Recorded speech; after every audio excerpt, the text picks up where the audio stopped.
महानगरपालिका दिली जाईल, असं फडणवीस म्हणाले. मुख्यमंत्री देवेंद्र फडणवीस यांनी आज भिवंडी, निजामपूर, उल्हासनगर आणि कल्याण डोंबिवली महानगरपालिकेसाठी प्रचार सभा घेतली.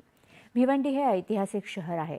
8व्या शतकातील राजा भीमदेव याच्या काळापासून या शहराचा उल्लेख सापडतो. मात्र काळाच्या ओघात या शहराची दुर्दशा झाली. ही परिस्थिती बदलायची असेल तर भिवंडी निजामपूर महानगरपालिकेवर महायुतीचा महापौर बसवून नवा इतिहास घडवावा लागेल, असं आवाहन त्यांनी केलं. काही लोक भिवंडीला पैशाचे एटीएम समजतात, मात्र महायुतीचे उद्दिष्ट केवळ विकास आहे, अशी टीका त्यांनी केली. 2014 नंतर जेव्हा पंतप्रधान नरेंद्र मोदी केंद्रात सत्तेवर आले आणि महाराष्ट्रात भाजप सरकार सत्तेवर आलं, तेव्हा भिवंडीसाठी मोठ्या प्रमाणात निधी देण्यात आला, याकडे त्यांनी लक्ष वेधलं. 2014 पूर्वी राज्य सरकार चालवत असलेली MMRDA ही संस्था केवळ मुंबईसाठी कर्ज देणारी संस्था म्हणून काम करत होती.